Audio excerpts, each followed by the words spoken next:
Be strong, be you, be a ninja babe. Welcome to the Ninjababes podcast. I'm stoked. Today we have with us Meagan Martin. Welcome to the show. I'm so happy to have you, and I'm sure everyone is excited to listen to your words. I'm so excited to be here. So when I was getting ready to record today, I don't really know why, but I was like, I should light a candle. So I just want to warn you, it's a little bit romantic in here. Well, you didn't tell me we were going on a date. Goodness. Well, this is your warning, so I hope you're ready.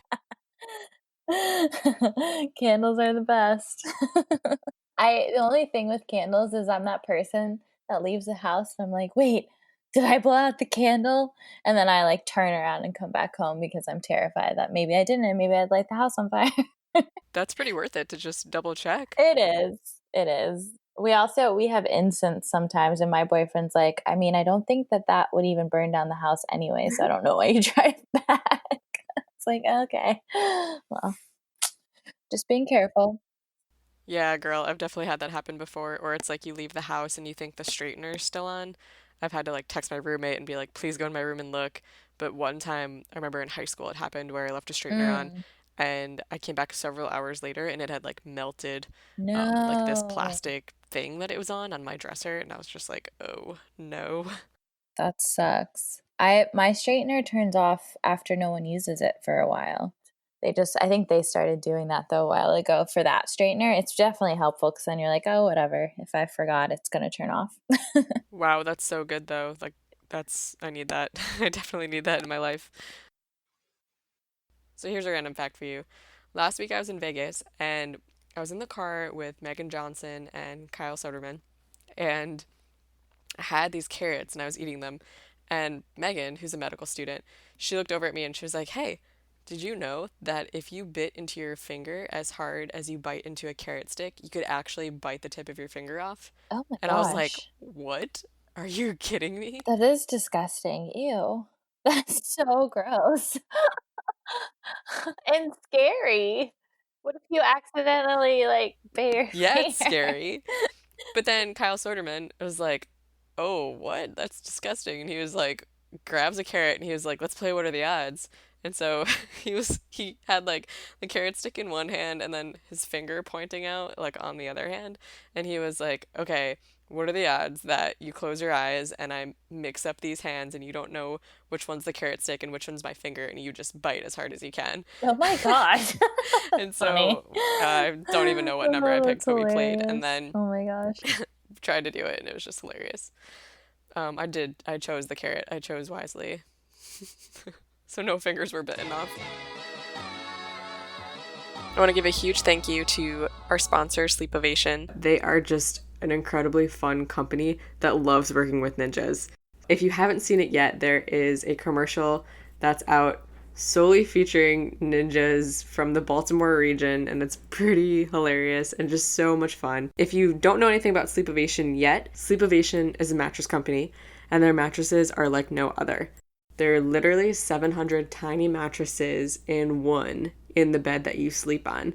So imagine the top layer of this mattress is cut up into a square grid of 700 individual moving pieces.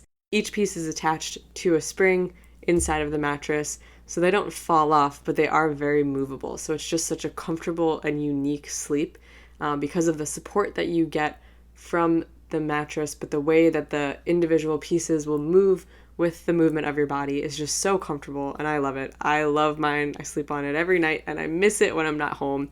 And so, funny note about my shoulder dislocation, my doctors, everyone has been asking me, like, oh, I bet it's been hard to sleep because your shoulders, it's, you can't move it certain ways. It has to stay put next to you. You have to sleep on your back. I bet that's been rough. And I've been like, actually, no, I haven't had any trouble sleeping at all. And I think a lot of that is to attest to the comfort and the support of the Sleepovation mattress that I sleep on, because I'm able to just very comfortably sleep on my back without an issue.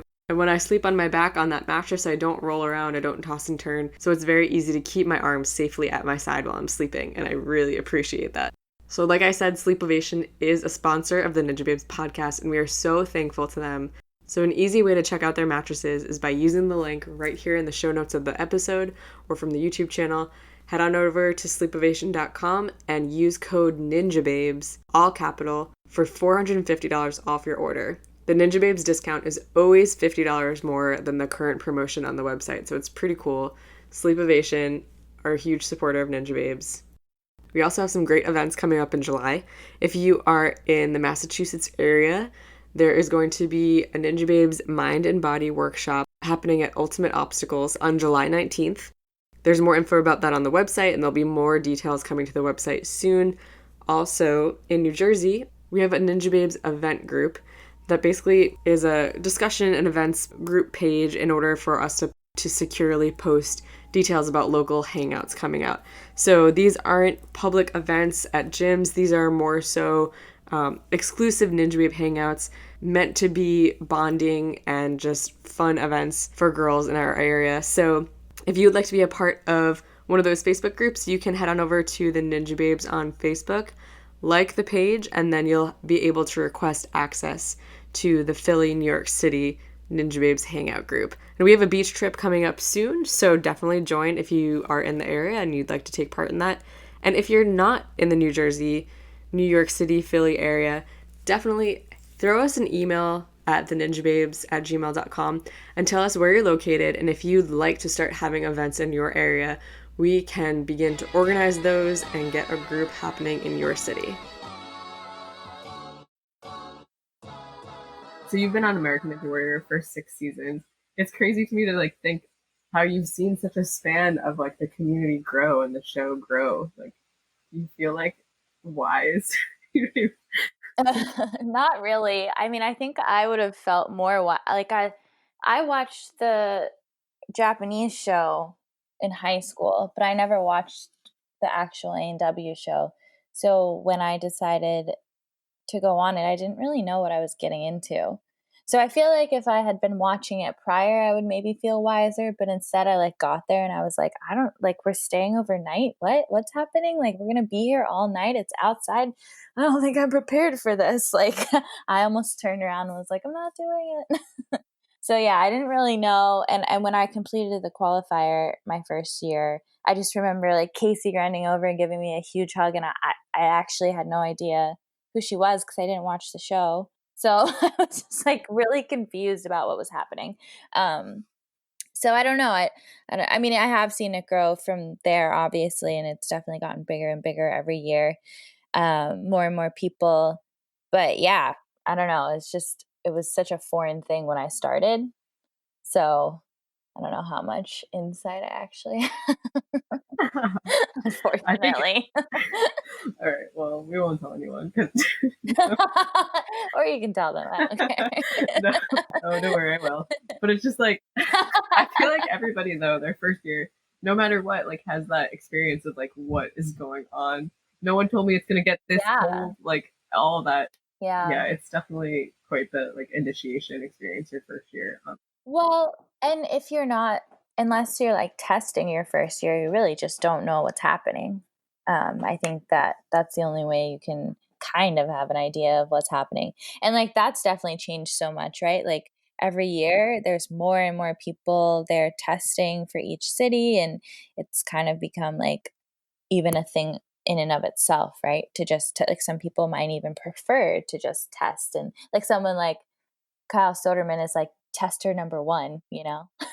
They're like, we're going to put you on Oh everything yeah, because you're so good at everything. And this is a good gauge for us. So they're kind of like, I don't know. I think that stuff is growing a bunch as well. yeah, no, for sure. And there's a lot of people who test in as many cities as they can. And it's like crazy. Fly all Yeah. over like, every Oh, 2 weeks yeah. to go test. Yeah, Yeah. It seems expensive. a little bit, definitely. Um, but so, how did you? I know like a little bit of your story. I think a lot of people know the general timeline of your story, but you were a Mhm. climber from a young age, right? For like way before Ninja. Yes, I started climbing in 2001 and I climbed for 4 years. I started doing professional competitions when I was 12, I believe. And after 4 years of climbing, I stopped climbing for 7 years and I started pole vaulting. And then around 2011, it was like the end of my junior year of college. I was realizing that I really missed climbing. So then my senior year, I was like, I'm going to climb at least once every 2 weeks, hopefully every week, just because I want to do that when I graduate. I want to climb. Like that was my goal, to get back into climbing and competing and hopefully be able to make a career out of it, which I got lucky and it turned out to work. Yeah, it's amazing. Did you have somebody that introduced you to climbing, or you just kind of found it on your own? Yeah. So I was a gymnast before I started climbing. I was a gymnast basically out of the womb, because my mom was a gymnastics coach and she had me in the gym like weeks after I was born, I feel like. But when I quit gymnastics, another girl that I knew quit at the same time. And she was like, oh, I'm going to play soccer. So I was like, cool, I'll play soccer too. And then she took me to the climbing gym and I kind of just fell in love with it. So if it wasn't for Lauren Levitt, I might have never started rock climbing. Thank you, Lauren. Right? Seriously. I should probably call her. We'll send her this podcast. Let her know that Perfect. she's loved. Many thanks, Lauren. Yeah, it's kind of like happenstance. I mean, growing up in Florida, climbing's not super big, Okay. so it's not like it was an obvious choice. Yeah, no, that's awesome though. You've had a lot of diversity in your background. And I actually didn't Yeah. realize the gymnastics part. I only knew about climbing. So Oh, yeah. I mean, I quit gymnastics when I was like 10. So I was a level 9 gymnast when I quit, but I was also 10 years old. So it's kind of crazy. yeah, Uh, but I mean, it's gymnastics, right? That's kind of how it works. the gymnastics world is crazy to me because I was never involved with gymnastics. I was always like Hmm. soccer, then track and field, then volleyball. Oh, Yeah, nice. so I did different things than that, but I'm always amazed by gymnasts and just like the foundation of like strength that they have. I think it's so cool. Totally. It's definitely really helpful for other sports, I would say. It's interesting because a lot of people with gymnastics have a similar start in it, like I did, where you start really taking classes at like what, 3 years old, and then you're moved through the levels quickly because there's this like because your coaches like notice that you could possibly go for the like not actually go for the Olympics, but they put you on that track, right? And so by the time you're like 10 years old, you're already like so high up in the level. So if you do quit, it's kind of nice because you've already done so much in that sport and then you're still like really young. But then when I talk to someone like Barclay, she started gymnastics so much later. So that's just way different because usually, especially with girls, they start so much earlier. So it's wild that she was able to like start later and still have all that time to get really good at it. So with everything that you do with fitness and sports, ninja, modeling, and I know you have other side projects that you do, what do you feel like is your favorite thing or like what do you want to be your main focus right now?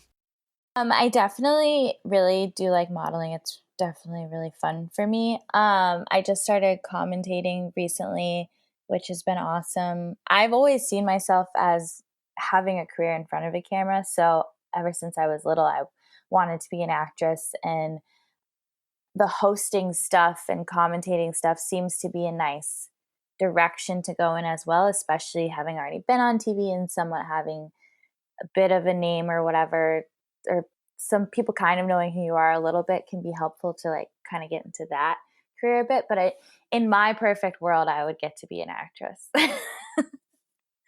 But Yeah. Hey, I mean, it's like you said, like some people know who you are just through totally. everything else that you've already done, and it's like building up that repertoire and like why not?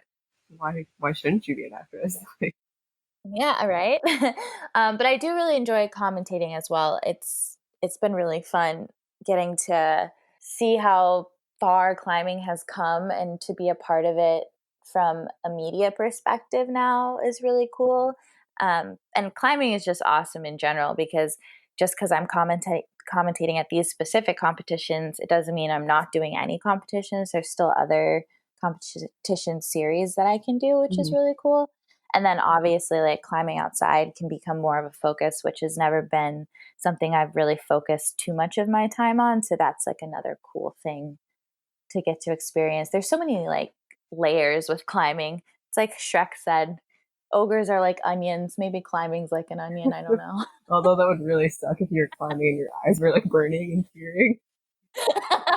You're like crying. You're like, but it's worth And it. now I can't see where I'm going, but I trust this little kick.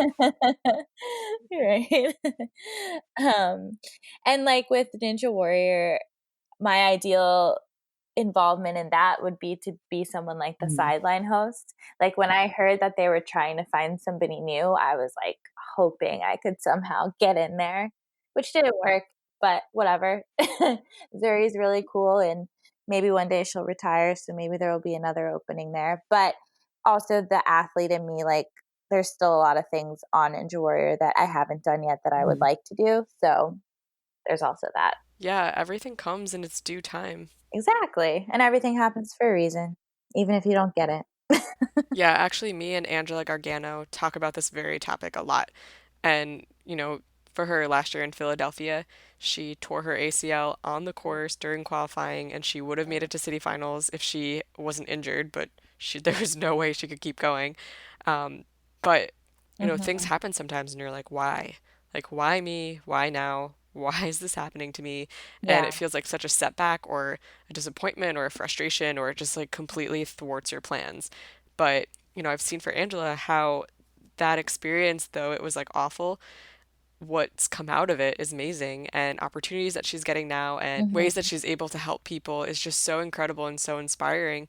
And so, yeah, something bad happened, but something so good has come out of it. And so sometimes I think, you find yourself in these situations that it feels so hard in the moment, but you never know how that one roadblock really set you up for success in ways that you never could have imagined. totally. 100% agree with that. Speaking of qualifying episodes, tell me how you felt this year in Tacoma, being inside. How did that feel, first of all, being inside? It was fine. I don't know, it didn't seem as, like, intense, I would say. Does that make sense? Like, it almost felt like you weren't in real life or something because you weren't Okay. freezing outside or Yeah. something ridiculous. And everything ran so much Hmm. smoother. So I mean, it's a lot of good things, but it just didn't have the same feel. But also, I think I just like wasn't in the same place either. So like, I mean, because I still was never sure if I was actually gonna run until I like got there, just because I didn't feel. It was this weird thing. It's like I didn't feel comfortable running because I didn't trust my body. But then at the same time, I didn't want to not run because that seemed like a bad idea too. I don't know why. Hmm. In hindsight, I feel like I just shouldn't have run. But, like I said, everything happens for a reason. And it was like a learning experience that maybe I should listen to my gut a little bit more. Hmm. Um, yeah, I just felt like it's like how do you decide not to run when your face is on a truck, Yeah. right? Like you're like, No. "Wait, I feel Yeah. like I need to." No, I totally, But then at totally the understand. but then at the same time, I was like, "But I don't know how I can do everything because I haven't been doing a lot of these things because I'm hurt." So Yeah, and if you it was this weird. Go ahead. yeah, and if you just don't mind explaining a little bit more of what happened so that everybody understands your backstory there. Oh, yeah. So I tore my hamstring in October, but I didn't originally know it was a tear. I just recently had moved to Sacramento and I was traveling a lot for work. So I thought I was just kind of sore, or maybe after it wasn't getting better for like a couple weeks, I was like, oh, maybe I have a strain.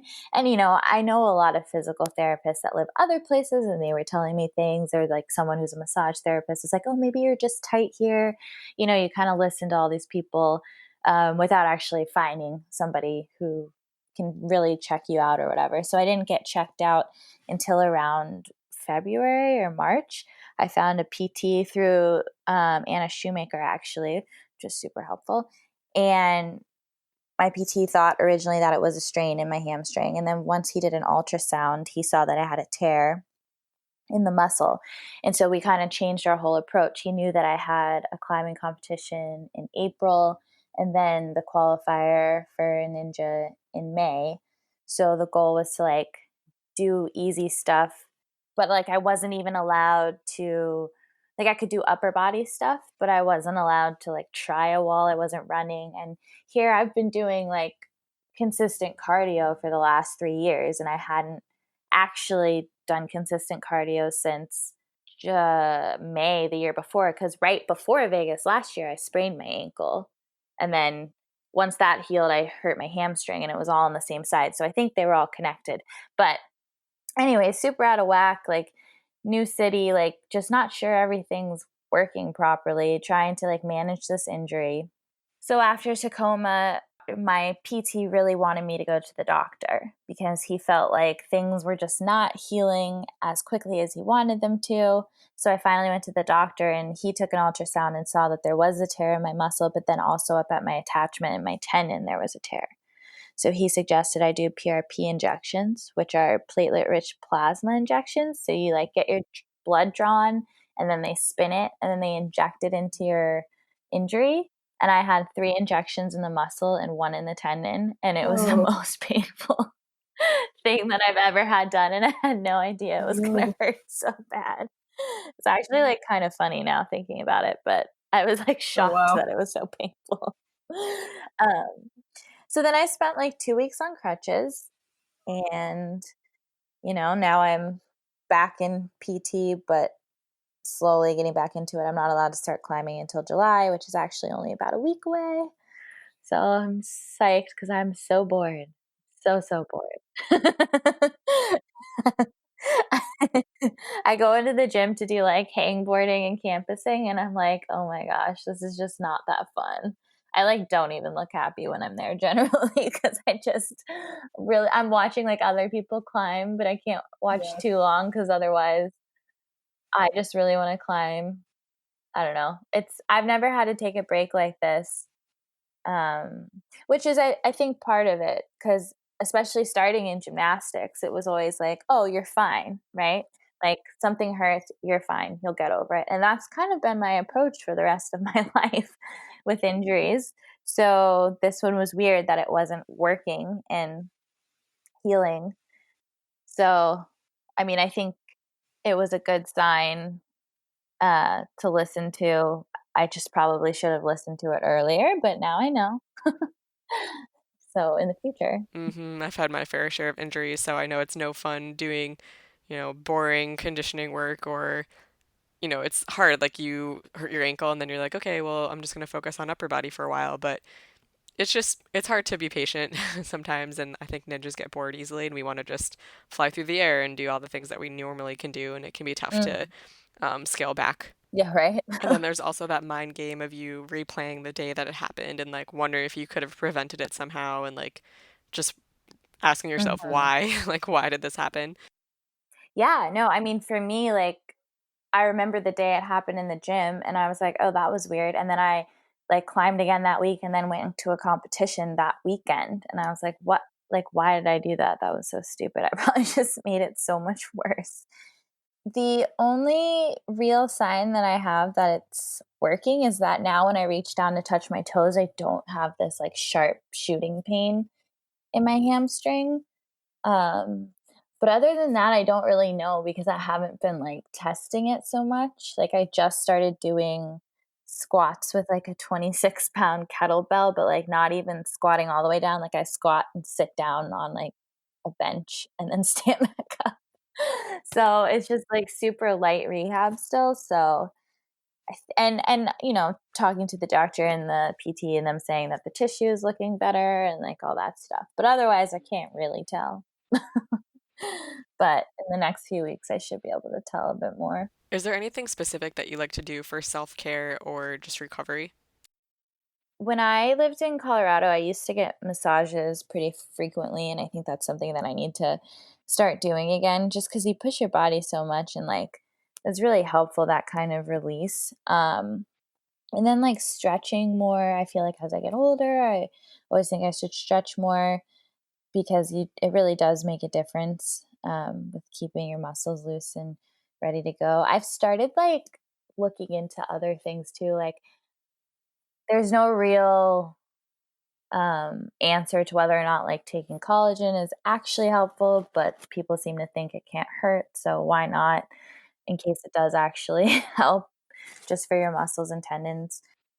And then I will say, like, having to sit around so much, I've been, like, focusing more on, like, what I'm eating too and just making sure I'm being healthier or, like, as healthy as I can be. Because sometimes, I mean, I have, like, a huge sweet tooth.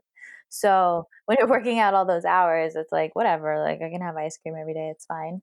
But, like, maybe I shouldn't have as big of a bowl of ice cream every day. I don't know. I've just been, like, thinking about that stuff more just since I haven't been able to be in my normal routine. So, just trying to like really get the greens in there and um, eating foods that give you like energy instead of things that just taste good. You could always like kill two birds with one stone, and instead of having your ice cream on top of like a brownie or something, you can just have it on top of a bed of kale. Yeah. Yeah, right? Like sweet potatoes. I did not I mean, they're so good for you and they're so easy to make, and that was something that I just started actually like making all the time versus having like noodles or rice every night. Like switch it up a bit. In Vegas, I was totally under the misconception that I'd be able to find healthy food to eat. And I feel like last year I did, but last year we went to Whole Foods a couple times. Mhm. But it was like even in the buffet in the hotel, they had a salad bar which was like eh. And then I kept looking for like veggies in other part of the buffet and there was nothing. Like we were all a little bit frustrated with that. Traveling is hard with food, like trying to stay on your normal diet. Um, and by diet, I just mean like what you're eating generally, not like sticking to a diet. I don't actually believe in diets, but yeah, your normal routine of what you eat. Yeah, because like in Vegas, the Whole Foods is like 20 minutes away or 30 minutes, and it's like you don't rent a car, how are you gonna get there? For But real though, a few of us who were in the room together decided one day that we needed to go get groceries and Target was really the closest thing, so we Ubered there. But then one afternoon I was in Jessie Graff's room and I opened her little mini fridge and inside it's literally stockpiled with vegetables. And I was like, "Oh wow, you went to Whole Foods, like you got all this stuff." It was like 365 brand. And she was like, "Oh no, I didn't go there. It's too far. I just had Amazon Prime deliver me groceries from Whole Foods." oh my gosh, that's so I smart. know, right? You are the smartest ninja. She's pretty good with, like, life hacks. When I got my crutches, she texted me and was like, "Hey, you need to get this pouch for your crutches. It's a lifesaver." I was like, "Thanks." Yeah, she definitely knows how to maneuver through that kinda stuff. That's so funny. Amazon Prime. Yeah. She's so funny. Yeah, even the first time I messed up my ankle, I was very unsure of if I was going to need surgery or not, and I had been talking to my doctor about it, and I had mentioned it to Jessie, and she was like, "Wait, watch this video." And so I pull up this YouTube video that she sends me, and I expected it to be like something medical, like opinions about reconstructive ankle surgery. I don't know. It was actually just a video of her after her own ankle surgery. And basically, it showed her like running around the doctor's office, being like, "This is the last time I'm running before my surgery." And then her after surgery and her recovery process. But it literally showed her doing all these ridiculous things. Like, she has her ankle like all wrapped up and she's on crutches and she's like going on a boat on a. Oh, yeah, she sent that to me too. It's so funny, she's, like, traveling cross country with her dad.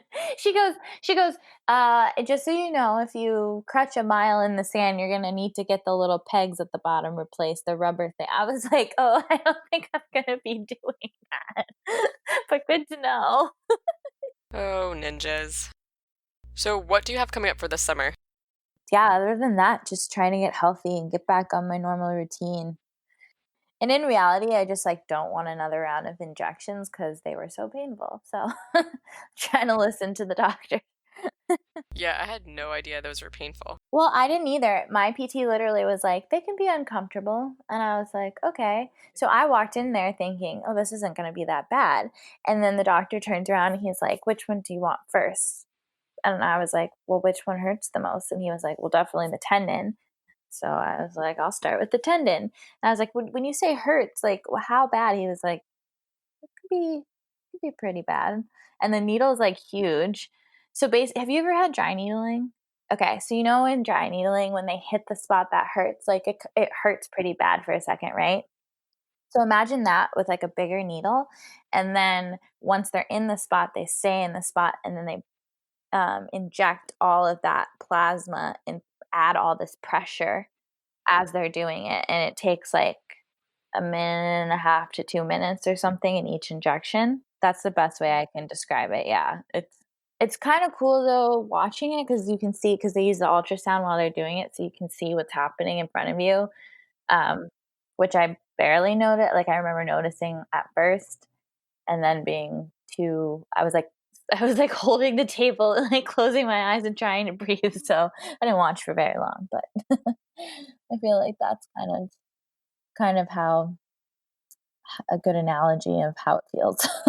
It's so interesting to me because I feel like all of our perception of pain is different and just how we deal with pain is so different. I recently dislocated my shoulder, and honestly, I would have thought that a dislocation would hurt worse, but I know it hurt. Like, it definitely hurt a lot, but it wasn't like the worst thing ever. I don't know. I had an anterior dislocation, so when I like looked down, my arm was like dangling in front of me, and that was very strange. And I couldn't move it at all, so I definitely knew something was wrong. But when the doctor asked me how bad it hurt, I was like, a 6? I just feel like it should have been a 10. I don't know. But then it was such a strange feeling when he was sat me down. He was like, okay, relax and just breathe, just breathe. And he wasn't really telling me like, oh, we're gonna pop it back in because it's not in the socket right now. He just was kept telling me to relax and um in my brain I was like, I guess it's dislocated. I guess he's gonna put it back in, but like, is that really what's happening? So I just tried to focus on not resisting and just allowing my arm to go back into place and just like breathing through the pain and like doing all I could to just like help my body relax, and it went back in fine. It was like super easy process to get it back inside. That is so crazy. Yeah, they, like, don't even say 1, 2, 3. He's just like, "And you're back in." Yikes. Yeah, you can that's scary. I feel like people don't talk about how scary the mishaps can be sometimes on Ninja Warrior. Like, every now and then things happen and you're like, that's terrifying." I couldn't imagine being, like, stuck up there and they have to come, like, rescue you. Yikes. If you get hurt on set during American Ninja Warrior, the one positive part is that everybody who's part of ATS, the crew and the team that builds the obstacles and are there running the obstacles, they are so attentive to what's happening with the ninjas on the course. Like, if somebody gets hurt or like falls a weird way and like lands crazily looking, like they're immediately there to make sure that you're okay. I was gonna say they're so on it all the time. Like, I forget what season it was. I think maybe season 8. I got sick in Vegas, so I was, like, walking around in, like, a down jacket in, like, over 100-degree temperatures. I don't know, I had, like, some sort of flu or something, and I think had I competed at like 9 PM, like on one of those first calls, I would have been okay. But because I didn't go to like 12 something, I was like also then like half asleep. So when I went to go, I like honestly didn't think I'd even make it through the first obstacle. And then I was at like the third obstacle all of a sudden. And that year it was like that log that you hold on and it like does the drops. And I just remember doing the first drop and then being like, I'm just so tired and like just like letting go basically. But then when I came up out of the water, I had come up underneath the platform, which was like an immediate like shock to me and terrifying. So it was like kind of it's hollow, but still like you come up and it's like dark and I was like and then I came back down and I swam out from underneath the platform and JJ who used to work for he used to be the head like the green hat on ATS. He was like 2 seconds from like jumping into the water to come save me. It was so funny. Oh, they're so great. I love ATS. They're the best. Yeah, they're awesome. What's kind of funny though is when somebody falls into the water and they can't swim, and then ATS has to go save them. That's happened before. It's not funny, but it's like they ask us a million times before when you apply for the show, like, can you swim? Can you swim? I know. If you can't swim, what are you doing? Maybe in their head they're like, "I'm just not gonna fall." More more motivation, man. Which isn't a bad mindset thing. Oh. But still a little ridiculous. Yeah, that happened to JoJo one year. He was, like, at the end of stage 1 and he fell in and then he, like, couldn't swim and they had to save him. But then when he came back the next year, he had learned to swim. I remember Peter being like, "You know how to swim now, right?" So Once again, funny. oh, ninjas. Thank God for ATS. Yeah, right? Well, Meagan Martin, where on the internet can people find more of you? Fun platforms. I have an Instagram and a Twitter that have the same handle, which is Meagan Martin 89, spelled Meagan, like Megan. Don't know why my parents threw that A in there, but whatever, it happened. And then I have an athlete page on Facebook, and I have a website called meganmartinclimbing.com. Thank you so much for sharing on the podcast. It's been so much fun having you. I'm glad that you joined this romantic candlelit date with me. Woo-hoo-hoo-hoo! No problem. Thanks for having me. That was fun. Super fun. Be strong, be you, be a ninja babe.